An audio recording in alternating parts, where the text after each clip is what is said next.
Morning, everybody. Happy Sunday morning live. What a busy weekend. Yesterday was like nonstop. And yeah, a lot of eating, a lot of hanging out, a lot of everything. So on Friday, yeah, I think it was Friday, someone I have, someone I know, I have a lot of old high school friends that are about my age. We're in our mid 40s, 45, 44, 46. And this is the time when people trigger major cancers. Good morning, everybody. So, so yeah, you're going to be seeing a lot of people around your age, if you're in your mid 40s, start really talking about major issues that they have to go to the hospital for. And so I was watching an old high school friend of mine who I've been kind of in contact with through Facebook on and off for the last, since I've been on Facebook, since for 12 years. Because the foundation of my friends on Facebook in the beginning was everyone I used to know in junior high and elementary school and then some high school. So anyways, this person I went to school with all the way up to about junior high, and then went my separate ways and reconnected through Facebook. And we have a lot of mutual friends and had a very successful psychotherapy practice, lots and lots of friends, just got married. I mean, really, truly in the prime of his life. You know, from a Japanese American household, and, you know, and Asians and Hispanics and whites and blacks all have different genetic makeups. And some have a lot more minerals than others, regardless of what they brought into the world as far as predispositions. So this person's always been never been overweight, never been underweight. Like, I'm telling you, look like the epitome of someone super successful and super healthy. Well, he did a video on YouTube talking about that, what was it, 6 months ago, that he had to go to the hospital to get scans done. And that was like back in like April. It's probably say like March, April is when he started noticing some things were going on. And newlywed, and then in April, there was a diagnosis. And then would periodically upload videos like from YouTube as well as on his Facebook, the process of choosing chemotherapy, which is not inherently bad if you have the minerals and the body to be able to handle that. You have to have so much insurance in your body to go through some of these therapies. No matter what kind of therapy it is, I don't care. Food therapy, talk therapy, chemotherapy, drug therapy, physical therapy, sports therapy, whatever therapy people apply to their body, they have to be strong enough to not only fight the disease, but also withstand the therapies that are being applied. So he was going through the 12 rounds of chemo, would upload videos periodically. He would talk about the pain. He would talk about how horrific and how aggressive that pain was. And he was on the morphine, on the cannabis, on whatever pain mitigation therapies that was available that was safe enough for a person in his condition going through the 12 rounds of chemo. There would be times in the middle where I wouldn't see him post. It would be like a few weeks, maybe about a month, where he wouldn't post.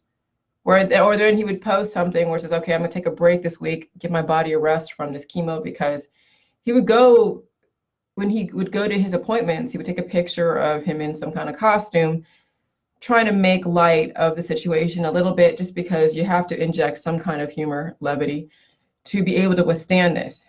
And then also too, he adopted that mantra that cancer was his spirit animal. And when you adopt that type of mantra, that cancer is your spirit animal, it's like you're embracing that which is destroying you. I never agreed with that, but I'm not going to go tell him you shouldn't be doing that when he's in the midst of trying to figure this out. So I'm just, and I'm in the background. We have mutual friends that know about Jilly Juice. He knows who I am, of course. He knows that I'm doing the whole Jilly Juice protocol. We have mutual friends that I lived with, that we were in contact with, that he actually offered us to go through one of his psychotherapy groups way back in like 2010.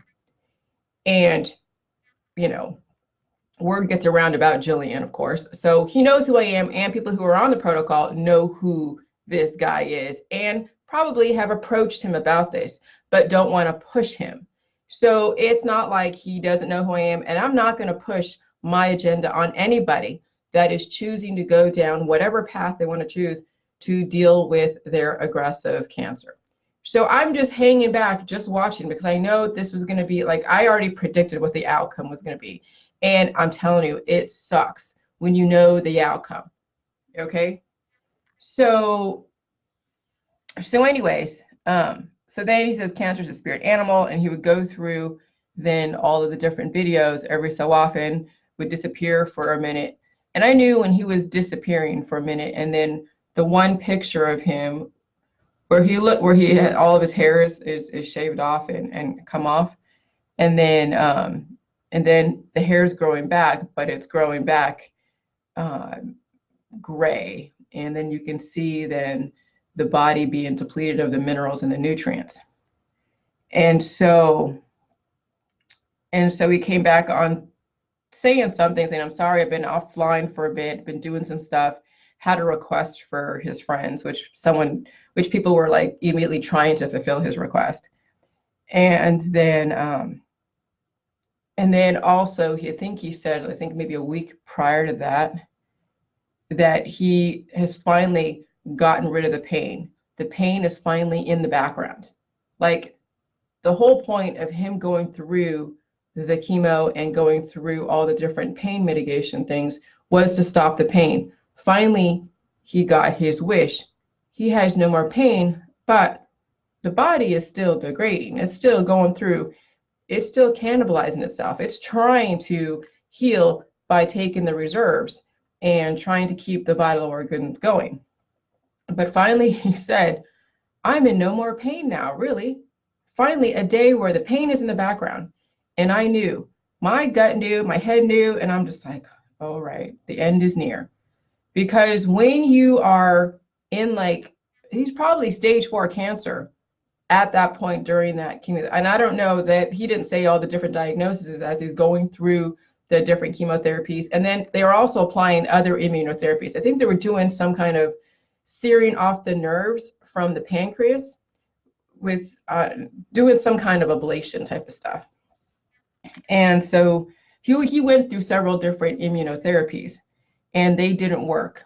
And so finally, though, he said towards the end, a couple of weeks ago, prior to somebody announcing that he passed away, that the pain was pretty much gone or almost gone, and he was elated.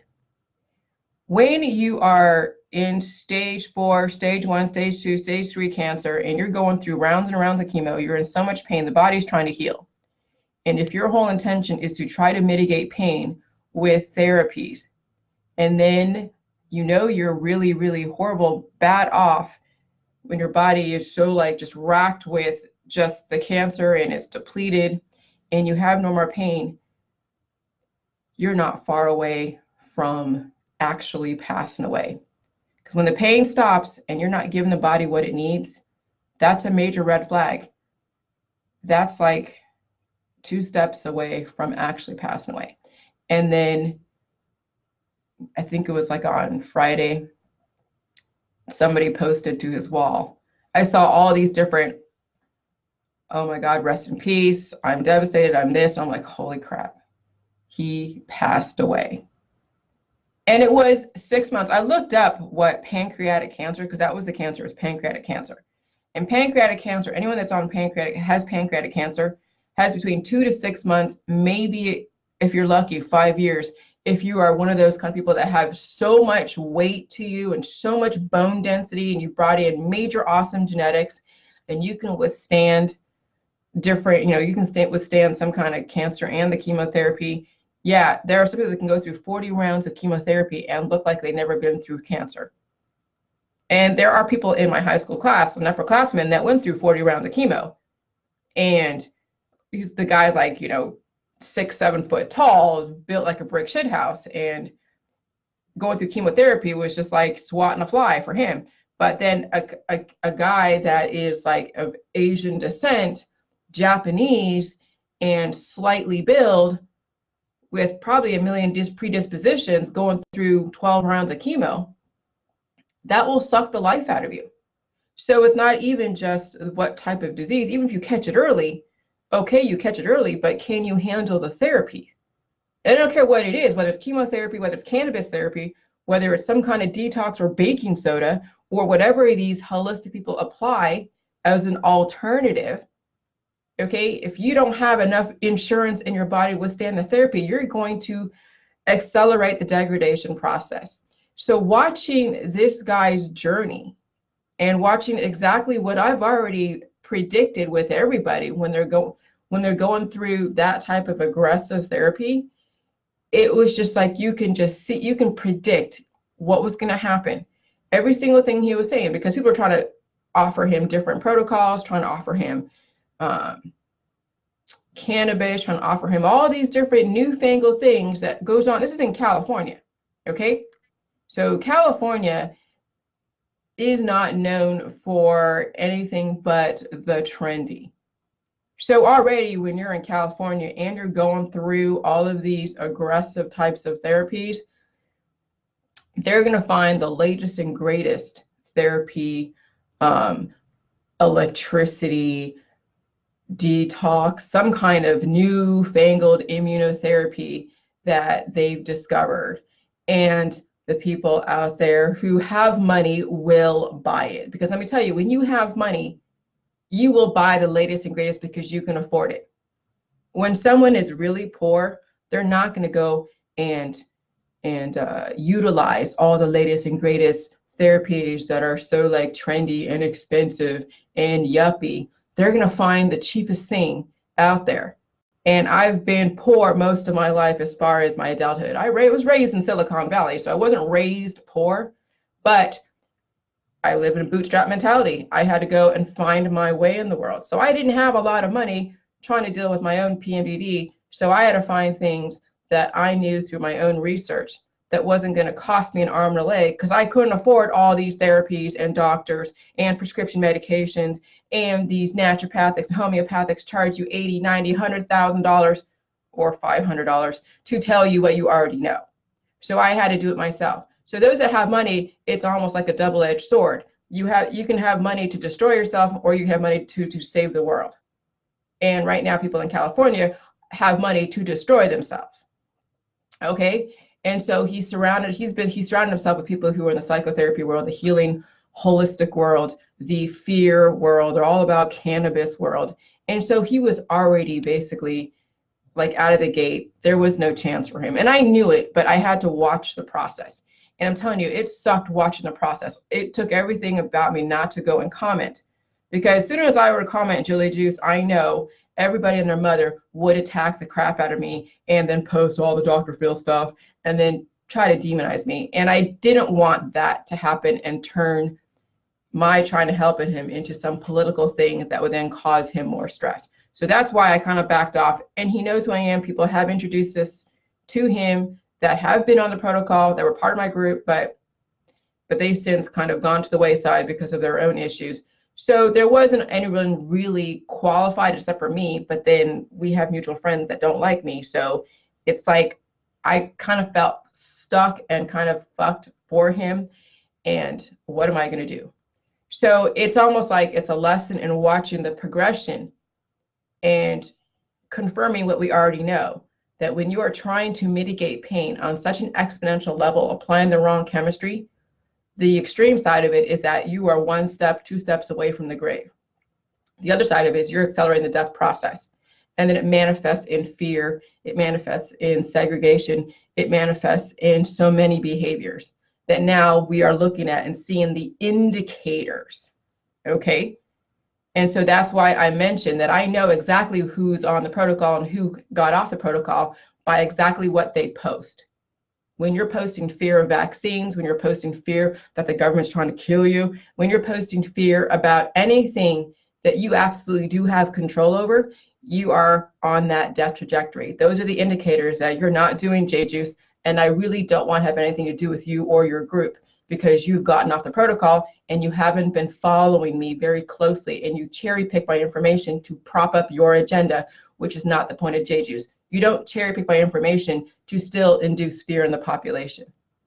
Okay? And so I try, now I'm a bit more patient when it comes to new people who are giving great testimonies, who have been doing this, but they're still stuck kind of in the whole depopulation genocide scenario. And I just gently now kind of give a different information. So that way they can kind of now look from a different perspective, and I don't necessarily have to attack them and make them wrong, which I think in the past, yes, I've done, because it's like triggers that aren't necessarily easily articulated at the time because I'm still working through how to explain and express myself. And it's becoming easier now as I am going through the Julie Juice process. And I'm telling you, I'm totally different today than I was even 5 months ago, 3 months ago, 2 months ago. Okay, so yeah, so these are the things, these are the clues that I let you guys know. Okay, and that way you can't pretend with me that you're on the J-Juice and you're rah rah rah sis boom bah and you're anti-vax, anti-government, anti-everything, and you're all about sequestering, living off grid, going back to 1600 where chaos and death were rampant instead of law and order in the body, mind, and spirit, as well as in your community. Because if you have anarchy in your surrounding areas, how the hell are you going to live a peaceful life and heal? Okay, and so this is where then all of the rules and all of the logic has to now finally align. Okay, and so thanks, Tiffany. And so so let me get into the logics and as far as pouring salt into wounds. So we have been going through the controversy about salt and how we have distinguished from regular iodized Morton salt to then the sea salt, the pink Himalayan salt, the different color black salt, white salt, brown salt. I mean, there's probably a billion different salts. But salt in itself, when you look at the logic behind pain is healing, which we've already established through the last however many months through the Julie Juice protocol, that salt is healing. And so why would someone pour salt? Why would someone not want someone to pour salt in the wounds? Because it brings up the pain sequence. It energizes the body to express hormones that people want to suppress, and it hurts, it burns, okay? And so, but what's behind that? Well, when you look at the whole Julie Juice, the whole point of the Julie Juice is to express certain hormones because pain is healing, not suppress it. You pair the salt with the cabbage and kale and the lactic acid, and it's fermented down to a pre-digested state. And so the salt is energizing the nutrients as well as the body. It expresses the prostaglandin hormone that aids in the healing process, okay? And then you start seeing your body heal at a very accelerated rate. So let's say you're not doing the J-Juice, but you're taking salt water.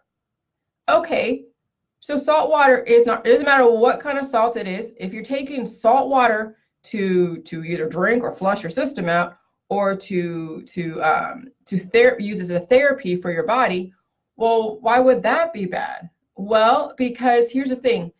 You're coming into your situation, your symptoms with a certain set amount of minerals.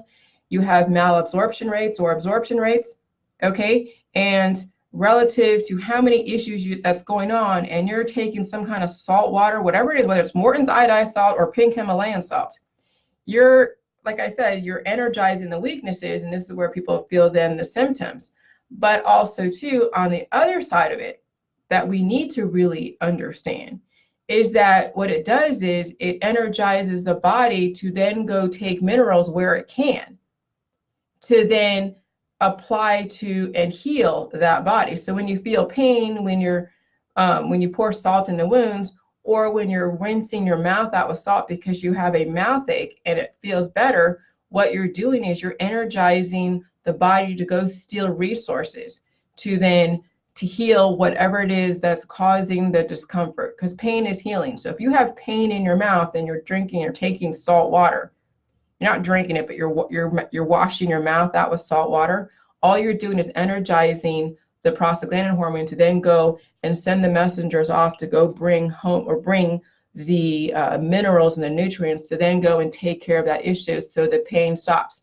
And so when you're using chili juice superficially or using any kind of salt water superficially, and even drinking it too, but if you're using salt water and chili juice superficially and you have certain topical issues, your hair, skin, and nails and all that will heal faster than some of the deep embedded trauma that's in your body. So you'll feel relief faster. And how I know this is I'm watching somebody in my world deal with that. And it clicked last night when he was taking the salt water because he has some mouth issues. And so I said, why don't you just take J juice, Jason? And he's just like, he ignores me on that, which is fine. And he goes and gets the salt, puts it in the water. And I didn't ask if it gave him a relief, but obviously if he's doing it, it's giving him some kind of relief. And I'm thinking like, you know what? I know exactly what's going on, because he wouldn't be doing it if he wasn't getting relief. Why is he getting relief? Oh, because he is basically stealing minerals from other parts of his body to go and deal with this shortcoming. Now, that's a temporary thing. If people were to do that on bodies that are really, really depleted, they would accelerate the death process and potentially cause them to die from a stroke and a heart attack if that was in their genetic makeup.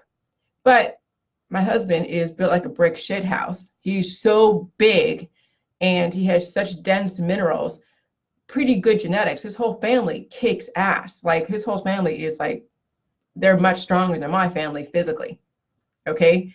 And so he can afford to steal minerals from parts of his body to deal with discomfort and get that superficial healing. No, he's not getting the deep healing, but he's able to go and borrow resources from other parts of his body to then help mitigate the pain and give some superficial healing. But the thing is, he's not replacing those reserves. Now, when you eat every day, you take in minerals and nutrients on a certain rate of absorption. But if you have malabsorption going on, then you are losing more than you are absorbing and putting on reserve. And this is where the aging process happens. So that's why a hospice patient would die from not eating for 3 or 4 days, eating and drinking. They would just be done with. Okay. And so, but yeah, I mean, a hospice patient who is eating will have a faster malabsorption rate or faster excretion rate, or faster malabsorption rate, because that's the best way to explain why people die, is their malabsorption rates have increased over time because they have not fixed the weaknesses or fixed the leaky gut that is supposed to be able to have you absorb the nutrients and put them on reserve so you can then have reserve energy to help you adapt to changing conditions. Okay, so the whole thing with the salt is that no matter what, salt is an energizing force, especially on a body. Paired with water, it's not a bad thing, okay? And the whole point of salt being good for you is as long as it's balanced out with water. So, but just simply taking salt water for any kind of therapy is really going to, I mean, if you have enough minerals and nutrients in your body on reserve, okay, fine. But if you're just doing salt water on a body that is already have a very fast malabsorption rate, it's just going to accelerate the body stealing resources to go and patch you up. And it's like it's cannibalizing itself. So that's why you have to pair the salt with the cabbage and the kale with those nutrients and with the lactic acid, which is the probiotics. That's why it's fermented. And you have to then feel the pain because that's a prostaglandin hormone being expressed. and then it's healing the body, and then it's able to absorb and then put on reserve. And then the body goes to work and starts taking, so everything, every single time you drink the J juice and you eat the food on the diet, whatever it is, you're not only expressing the prostaglandin hormone, and you're energizing your hormones, the right hormones, to then help you, to heal, but you're also putting stuff on reserve, and then the body goes to work. And this is why you see the systematic levels of healing increase every single time you increase your intake. And so now you've taken the rate of healing in a different level. It's faster in the healing versus faster in the degradation. Okay, because you only have two absolutes: trajectory of life and trajectory of death. And so the salt is that main component, but what you're energizing with that salt is the difference between a life and a death.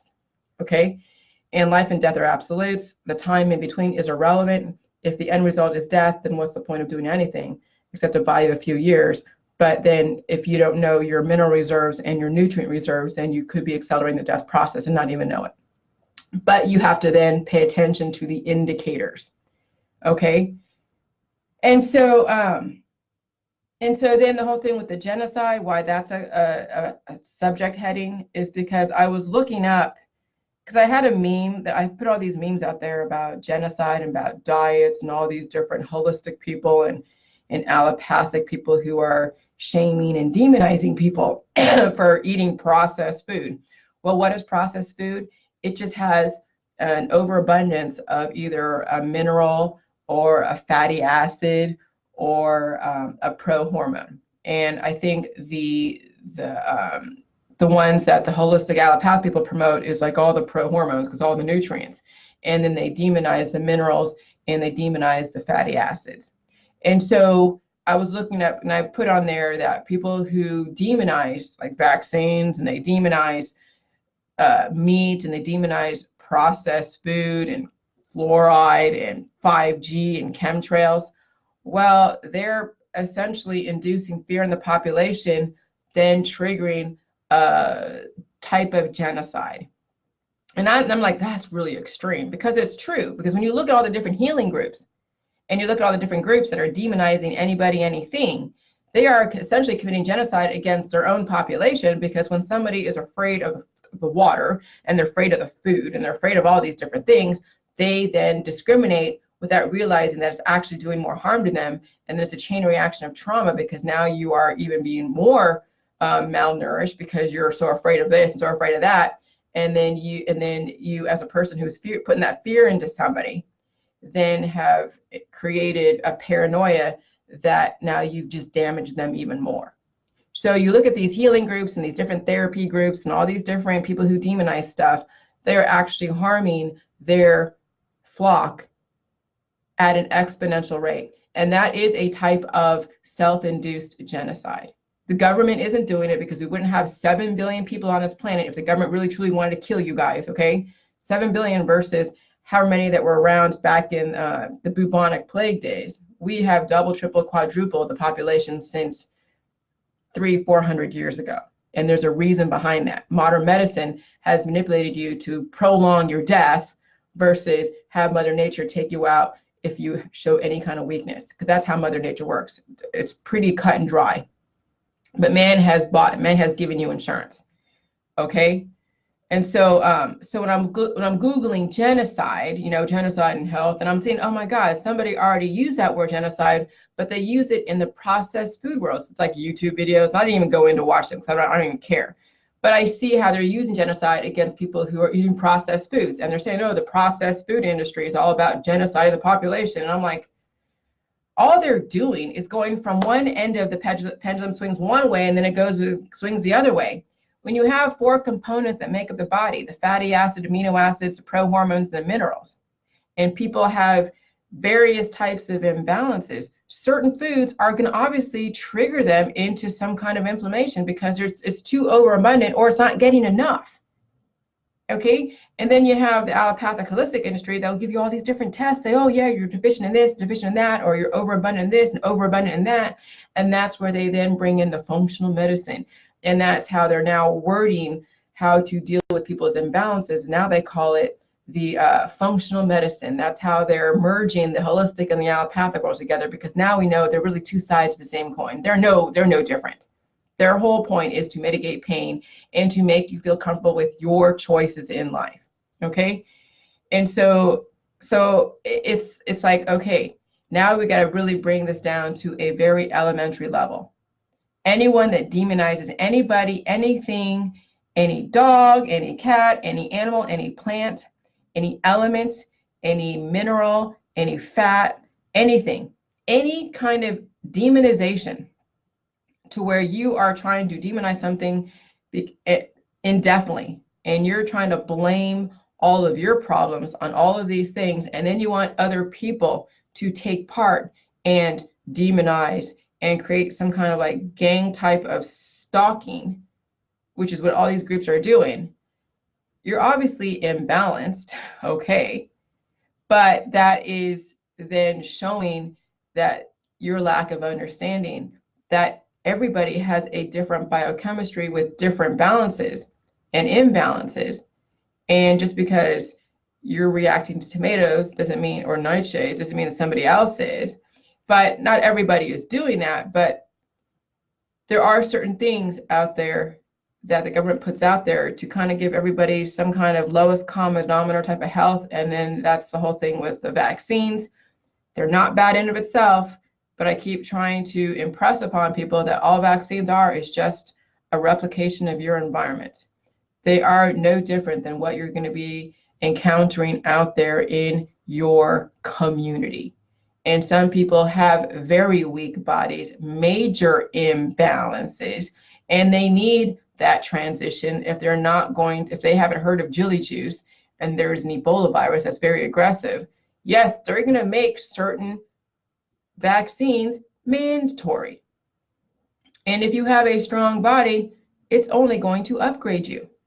Okay? The reason why these viruses and viruses out there in the community, as well as the vaccines, give some people adverse reactions is because you already hold weaknesses.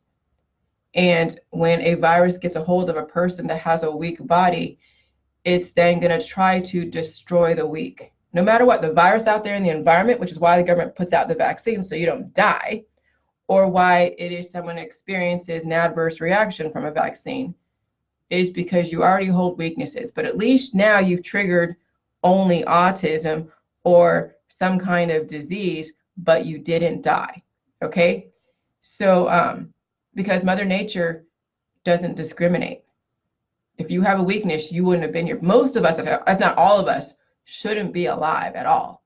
But the fact that we have modern medicine and the fact that we have law and order, regardless of all the politics that some of you are still practicing and trying to demonize the government, no matter what, that law and order has kept you alive.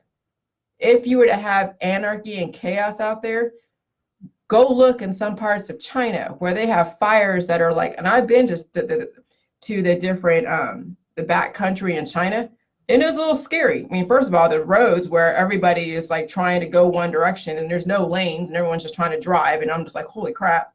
Okay. But then when you're out in the country where they have the factories and then they have the dorms, that's the factories, and then there's these fires that are burning like just all over as if, and no one's really doing anything about it. And there are people that are just like, sitting around, squatting around, doing their stuff. And you can kind of sense there is not much law and order, that you're kind of there. It isn't an organized society. I mean, it is, but it isn't, but you have to know the games in that side. And I didn't even speak the language.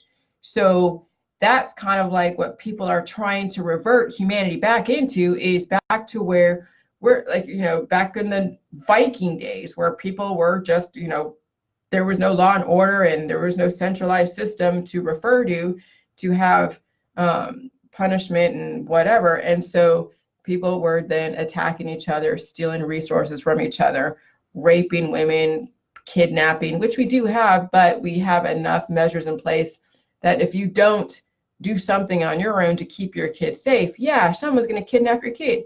So, at least now our society gives people the opportunity to be responsible. And then there's backup measures in case, you happen to fall short of your responsibility, which we see when kids get kidnapped. You know, the parents were oblivious in some way, and that kid was in a position to where the parent had no control over it and they are kidnapped, okay? But at least in our society, we don't have the Vikings rolling around raping and pillaging and stealing resources. But if you go to some parts of America, it's like living back in the 16, 15, 14 Genghis Khan days. And I wouldn't go some places after dark, even in Ohio, okay?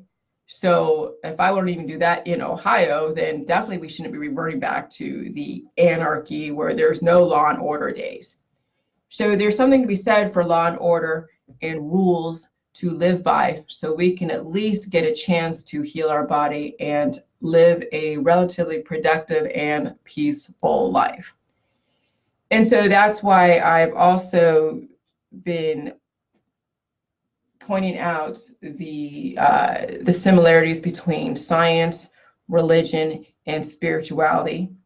And it's perfect for a Sunday, that all of the jargon between science, religion, and spirituality is just a different way to explain life and death. And why I don't like people speaking through their jargon on my Facebook is because it then intimates exclusivity. It intimates where people think that one person is higher or better than the other person because they have a belief system with their own jargon, their own language, their own whatever. And then you automatically create division by saying that you're better and they're not, you know, worthy. Okay.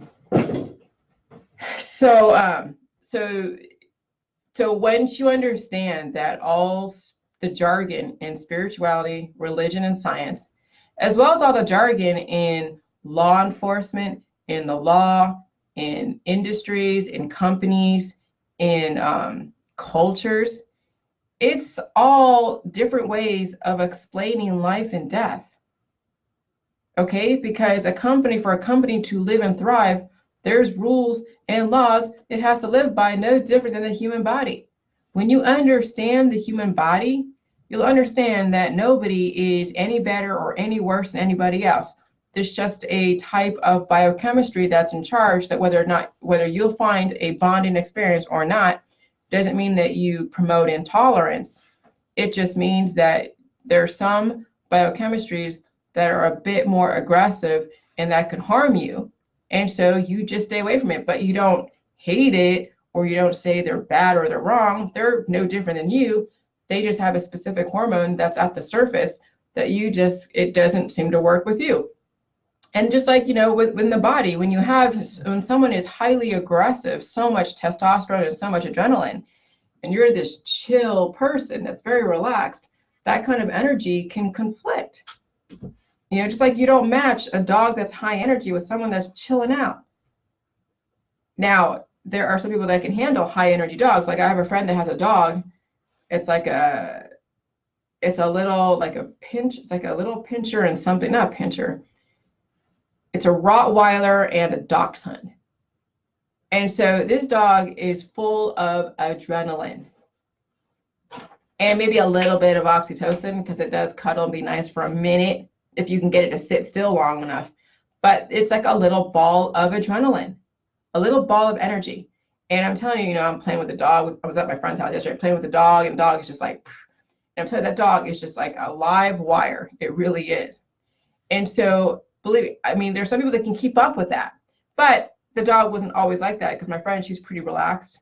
And I'm like, is this dog like this all the time? Because I don't know how the hell you handle it. She's like, no, only, when there's new energy coming in, the new energy triggers the dog to be just like, but she has the dog relatively under control when she's by herself.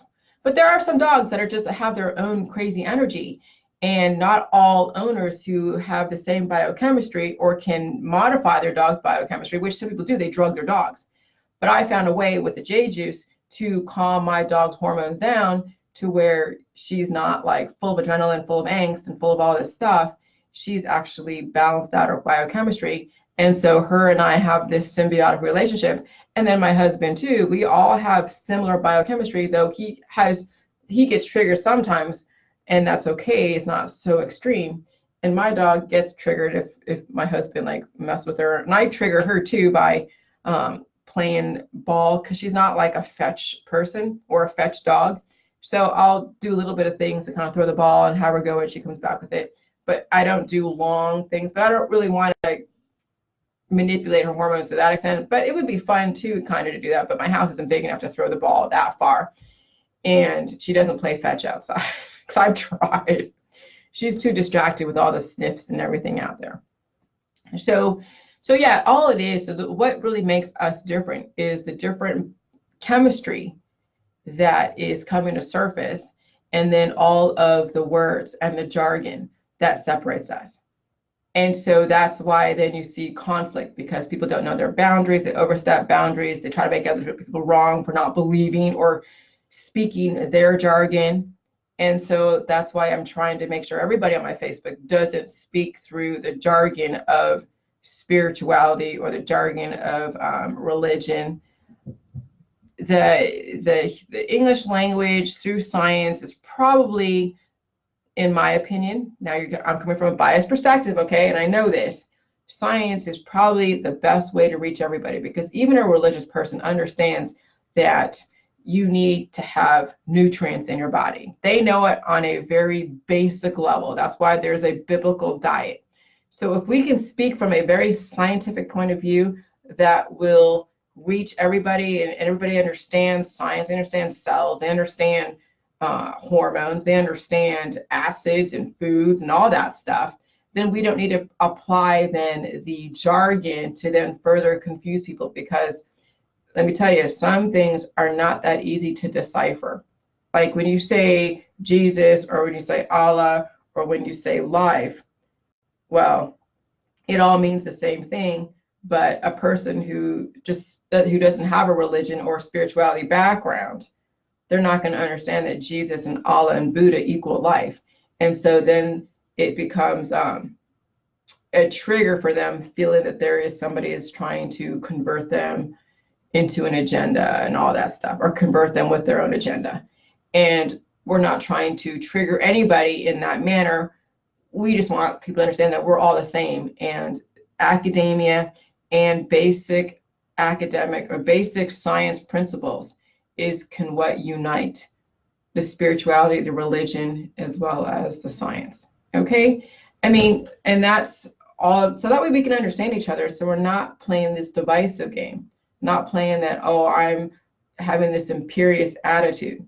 Because when I see it, I do comment on it, and I'm just like, really? Because whatever you say to somebody about how correct you are, or trying to imply that your information is more correct than their information, that can be reversed and thrown right back at that person. So you can reverse the roles, and so what makes your sentence that much special? It's not. Okay, so anyway, so those are the revelations that I've been having the last couple weeks and couple days.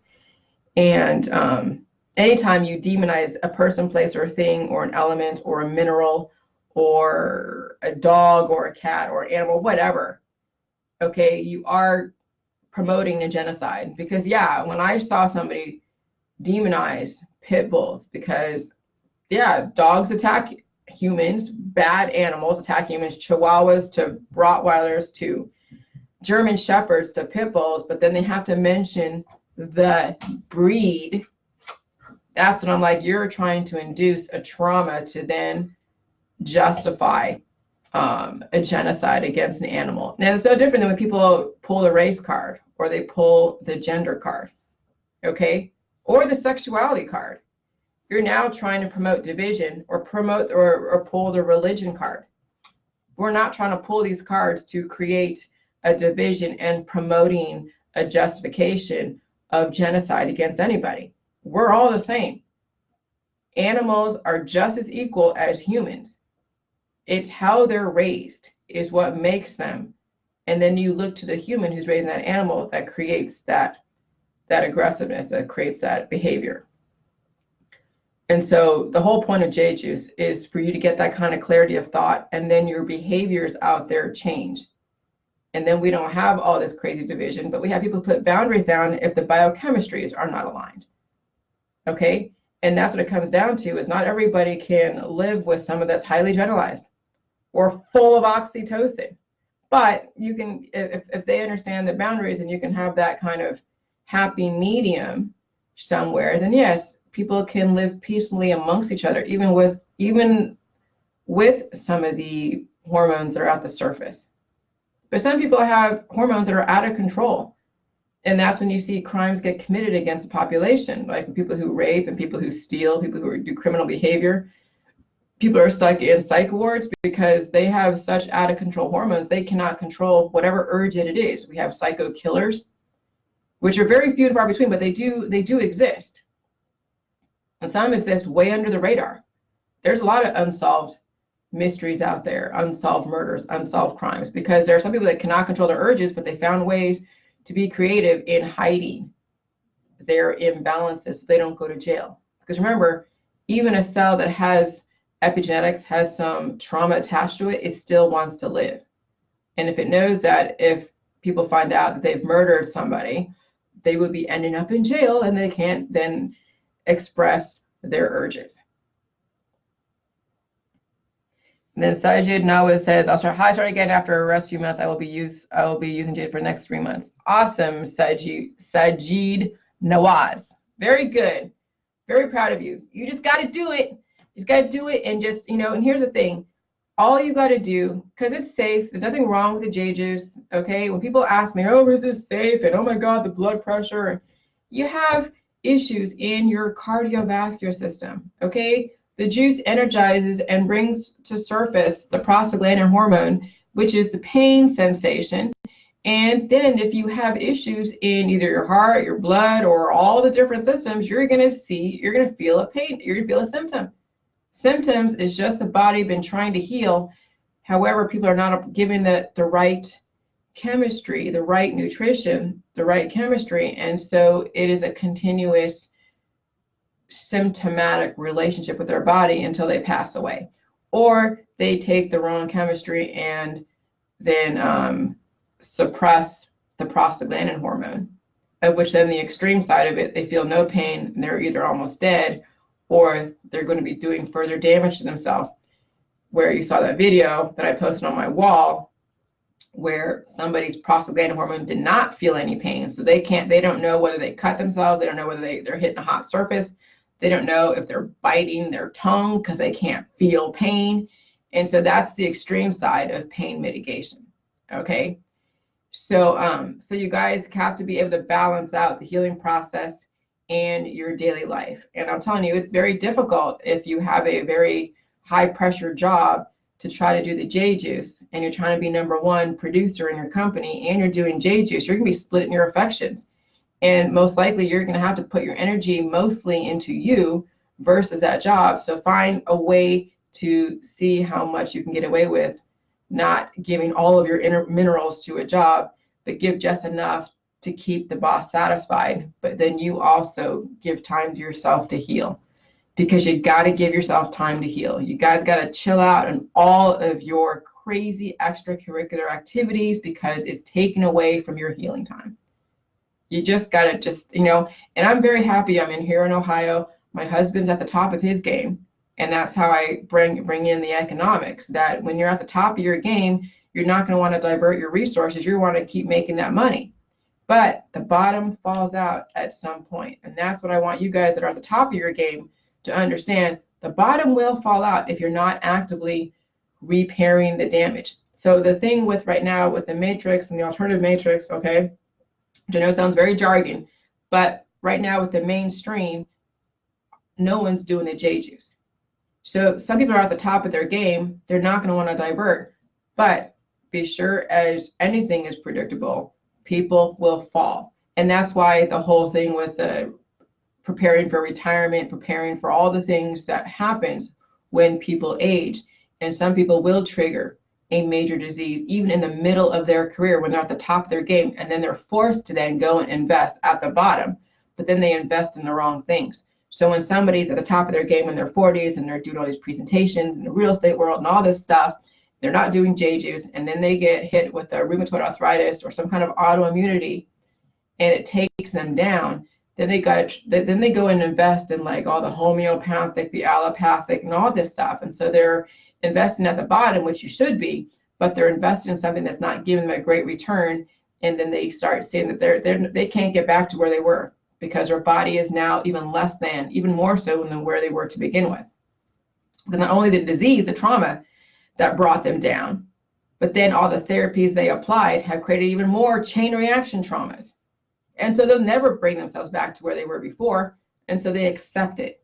And then they change their careers and they change their position in that career to find a more friendly career that will then cater to their illness.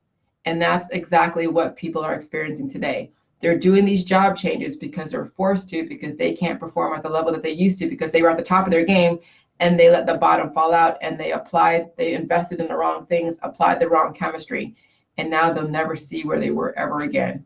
And so that's something that I want to make sure you guys know, is that there are indicators that you're at the top of your game, you're not doing J-juice, the bottom will fall out. And it's predictable. It's already kind of planned. Social Security is an indicator. Okay, it's the backup plan that that guy Roosevelt, I think, right, he created that for people who needed a backup as they were aging. Okay, and that's basically an indicator saying, okay, yeah, you got to prepare for when the bottom falls out. And so this is no different. The whole thing with J-juice and the healing process is no different than economics. That's what I'm saying. Everything is connected. Everything is connected. And that is the next evolution of human consciousness, is when you understand that everything is connected. There is nothing that's by itself compartmentalized where it lives in a vacuum. Nobody lives in a vacuum. Nothing lives in a vacuum. Energy doesn't get created. It just manifests based upon the different chemistry and biochemistry impacting each other. And either you will attract each other or you'll repel each other. Either you use the right words or the wrong words, and then you'll get a reaction based upon those words. And then now you have to modify your words to get then a different reaction. So that way you can better articulate yourself so you're not repelling people that you want to attract. Okay. And that's been my journey, is how do I articulate and express what I need to express and still keep them around. Some I don't want to keep around, so I'm not going to go and try to convince them about the J-juice. Absolutely not. And I can tell some of you that I have been supporting on their Facebook, they have a huge audience of people who are kind of like on the fence or love the J-juice or on the fence about it. And some that are just trolls. They're just saying like, oh my gosh, you're going to talk from assault. And like, oh my God, I'm not even going to give any kind of expression of anything to this person. I will let them go and figure out for themselves if they want to go check out my YouTube and get the book.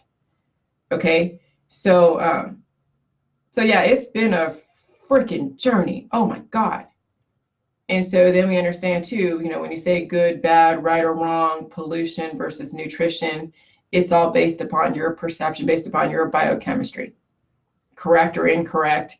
It's all based upon, there is universal terms and dictionary definitions that are either correct or incorrect. But when it comes to ideas or how you apply something to something or how you characterize something to where you're creating a for and against, that's based upon your biochemistry. Okay. And just because you have a new idea doesn't mean that it should be entertained by somebody else. And that's one of the things that I've mentioned on somebody's page when they were saying that, oh, if you won't ever grow if you cannot handle being corrected. And I'm just like, what makes you think that your information is correct? So then she goes, well, how about being open to a different perspective? Yeah, I could be open to a different perspective. Doesn't mean I want to entertain it or want it on my wall. So doesn't mean I'm not going to grow. I mean, if I am touting a very specific perspective, I don't need to have 500 other perspectives to tell me that I'm wrong. Okay, I don't need that, and it doesn't mean I'm not going to grow. It just means I've set my boundaries. So that's when you're pushing those types of memes on there, it's in a very like indirect and direct way of saying that everybody needs to hear everybody's perspective. And I guess if you are not very convicted with your own perspective, you might as well entertain 500 others and then be that confused. Or if you know yourself and know your convictions and you stand behind what it is that you believe in, you don't need to have 500 different perspectives out there being introduced to you. Okay, and so the whole J juice is being convicted with your perspective without having to entertain 500 of the same stuff. And then you have to understand, where are these perspectives coming from? Where are these ideas coming from? And by who? And what's the intention? What's the outcome? What's the specific measurable results? And that's how you then can then pick through what perspective is worth checking out and what would be a complete waste of your time. And at this point where I'm at, I don't need to have anybody's other perspective except for the J juice and the promotion of life. And that's it. Anything else, it's coming from the matrix, which I'm going to say, yes, it's jargon, but it's coming from people who believe in death, who don't even consider that life could be indefinite. Somebody wrote to me today, and I haven't read the full email. I'm going to actually give this video or submit this video to her or paste the link. But someone's like, oh yeah, I want to hear your perspective on J juice, Jillian. And I'm not necessarily going to do it because I have my own way of healing. And yeah, everybody has their own way of healing. But the whole point of the J juice is not just to heal, because heal can mean so many different things to so many different people based upon their perspective and their perception of what life and death is. The whole thing with J juice is, if you are not even contemplating the possibility that you can live indefinitely and reverse all your cancer, disease, and chronic illness and reverse the aging process, I don't care what your perspective on your healing process is. I don't need to explain my information to you. Everything is in my book, the YouTube videos are on Facebook Live. And then you can then look at my perspective. But I don't need to know your perspective on your healing process. My stuff could be matched with everybody else's healing process.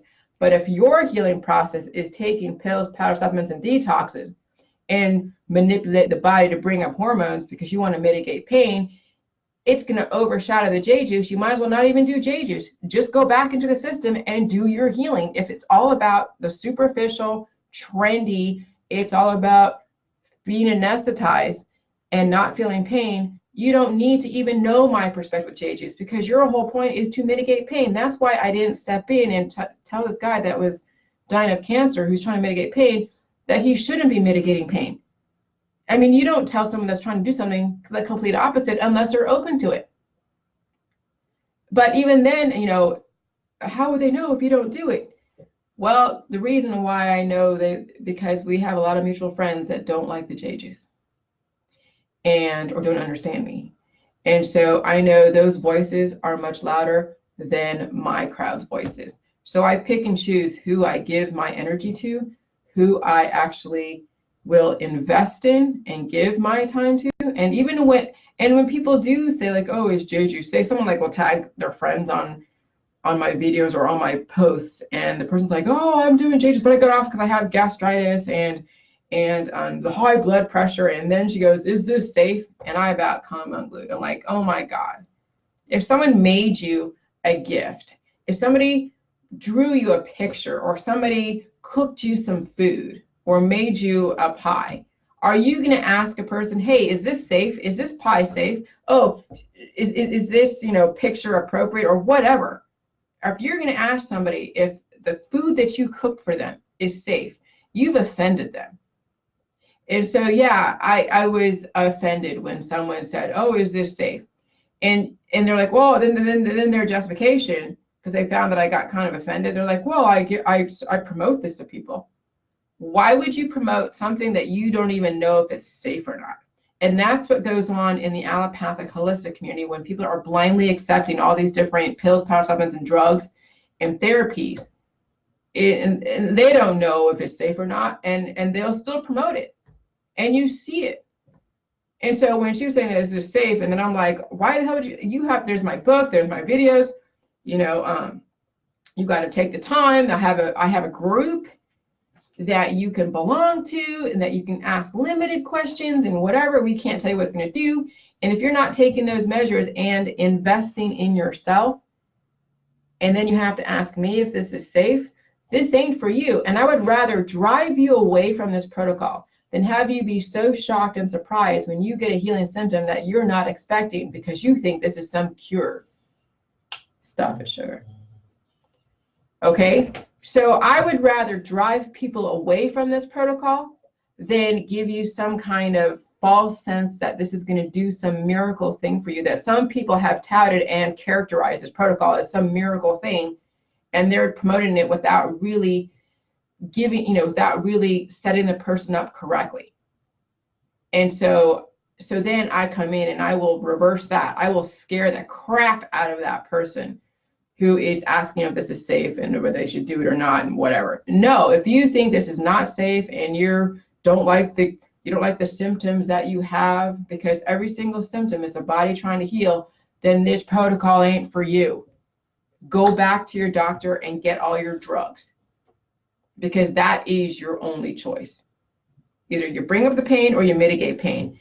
And then if you understand the balance between pain mitigation and jiu-jitsu so you can handle your life and you know how that works, then you can bring those two worlds together. But if you are about killing off the pain and symptoms, the J-Juice is not for you.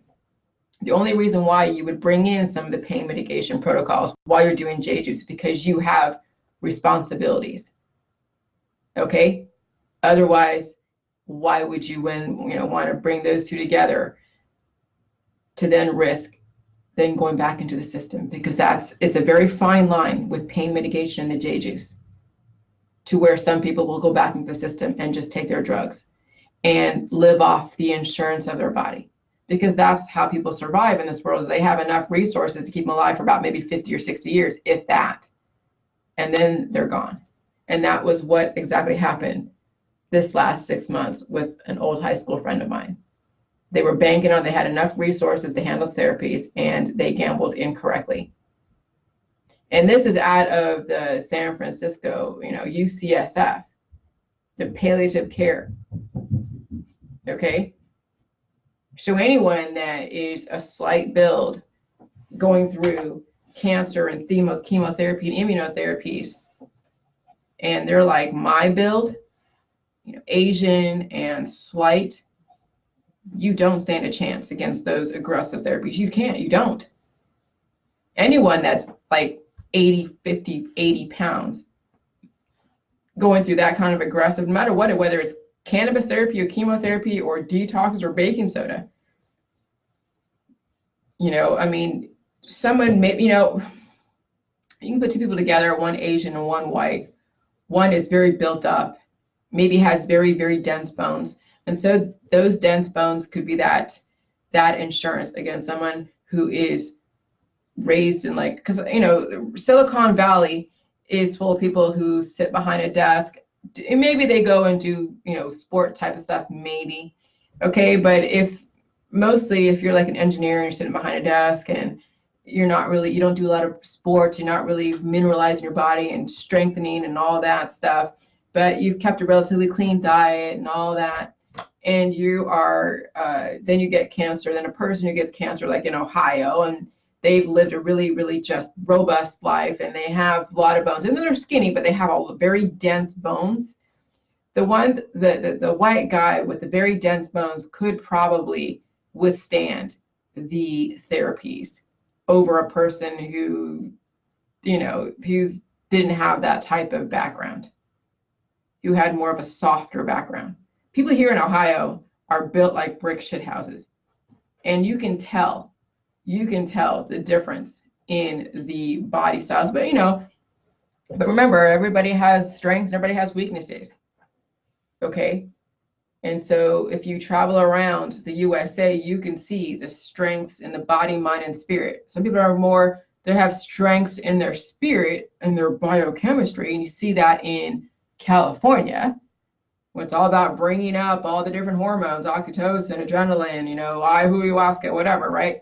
And then here, the strength is like, you're throwing steel, you're farming, you live in a very, very aggressive climate like Ohio. You're going to be physically stronger here than a person in California or even a person in Florida. Because people who move to Florida can't handle the winters here in Ohio because their body is degrading. Okay? So it's like, these are the things that you guys need to recognize. And then you can predict. And that way, when you see your friends and family fall from cancer, disease, and chronic illness, and you see their build, you see their genetic makeup, you see their lifestyle, their belief system, you can predict, that you're looking at something, unless they're willing to change, you got to accept that this is the inevitable, and you just set yourself up correctly so you're not devastated. You prepare yourself to handle that death process, because it's not a friendly one. It sucks.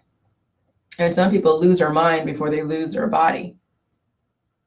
And so now it's only the spirit and the body that's living, but their mind is gone. And that's a tough thing to watch too. But you know why it happens, and now you have a way to mitigate against it. Okay? So anyways, that's my Sunday morning. You guys enjoy your Sundays. This was a great talk. I appreciate all of you guys supporting me. I appreciate you guys supporting yourself. And I just appreciate the testimonies. I don't accept a lot of friend requests. Some that I do, that I have mutual friends. And then I know you guys like to private message. I hate private messages, but if you give me your piece, like you're, like that you're doing the J Juice and you're getting the book, or you have the book and whatever, and you love this, and this is great, and you have found ways to find the, I don't know. I mean, it's not easy getting on my Facebook and being a friend. Okay. So the best way is to just email me your receipt. Then we invite you into the discussion forum on Facebook, because you have to have a Facebook account to do it. And then I see you posting, and then I'll friend request you. And that's how you can get into my world. Okay. And really it's through the email, because I don't know anybody from Jack. That's why I kind of mitigate and stop the private messages, because there's just too many. And I don't know people's intentions. And then people want to pull me into just stuff that I just don't want to go back and forth with. And so the best way to know your intentions is if you get the book, you send me the receipt. Even back then, back when I had the first book that was released by the court, because I was in a court dispute with my old publisher, or you sent me money, at least sent me like $30, $50, whatever, to PayPal way back when, that's fine. Send me that link that you did that, and you into the group. Okay. But you should get the book. Okay. Because it does have the protocol, it does have the recipe and the diet and all that stuff. And then I will let you in that forum, and then you guys can talk anything, and then I'll see that, oh, okay, this person is serious, and then I friend request them, and that's fine. You're on my book, you're on my Facebook. But it's very difficult for me to figure out who people are through private messenger, because I don't know everybody. I don't know who's been on my protocol, who's part of my 60,000 person group. So the best way, the indicators I know that you're relatively serious, is that you actually get the book, send the receipt, or you send me the link or the screenshot that you sent me money back in 2017. Because some people did send me money to my PayPal when I was doing that. Or you sent the membership money for my old website. Okay, so just send me an email with all of that you invested at some point throughout this process. $5, if you send me $5, I'm not necessarily gonna be like, okay, you should get the book. It's not that expensive. Even the ebook is like $9. Okay, so spending another $9 on top of your $5 is still less than how much the book would cost. I just want to see some kind of investment, okay, somewhere. And then, yes, you can be part of my group, and you can get the support in some way and be a part of this revolutionary, protocol thing, whatever. All right, so that's how you get into my world. Though so when you guys see me kind of react, and some of you have private messaged me, because I don't know who you are. And I have so many people, and I get message requests and message this, and and so it's easier for me to see who it is, how serious you are, is if you go through those proper steps. Other than that, you guys have a great, great Sunday, and do the J Juice, and just give yourself time to heal. Because I'm telling you, when you stay with it and you do it, you will see the benefits. And then your whole outlook, your perception on life is going to be freaking amazing. And who knows what's going to happen in the future. All right. Talk to you guys later. Happy Sunday. Bye.